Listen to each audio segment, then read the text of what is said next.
এই সাপোজিটরের দাম কত? 10 টাকা ভাই। আমি আপনাকে 1000 টাকা দিব, এই সাপোজিটরটা আপনি খাবেন। না, এটা কোন কথা বলেন? এটা খাওয়ার জিনিস, এটা কি খাওয়ার জিনিস? আপনি খাবেন, আমি 1000 টাকা দিব। আপনি তো আমার 5 লাখ টাকা দিলে আমি খাবো না। হ্যাঁ, আপনি আমার 5 লাখ টাকা দিলে তো আমি খাবো না। মানে খাবেন না ভাই, কথাটা বুঝেন। এই যে দেখেন, ওনার ফার্মেসি না এটা, হ্যাঁ, এই জায়গাটার নাম কি? কুয়াকাটা।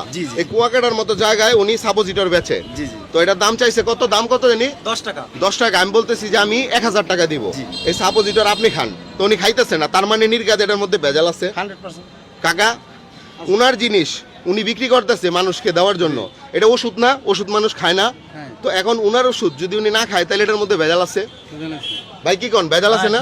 আপনি ফার্মেসিতে ভেজাল জিনিস কেন বেচেন আমাকে সেটা বলেন। এটা তো ভেজাল না, এটা আমি বেচি, আমি 10 টাকা করে বেচি। আপনি 10 টাকা বেচেন? এই নেমুল ভাই, হ্যাঁ মনে বিশ্বাস করতেছেন? আমার মানি ব্যাগ থেকে 1000 টাকা দেন তো তাড়াতাড়ি। কাকা, উনার দোকানের ওষুধ যদি উনি না খায় তাহলে ভেজাল আছে না? দেন 1000 টাকা দেন। এই যে 1000 টাকা ভাই। ভাই টাকা কি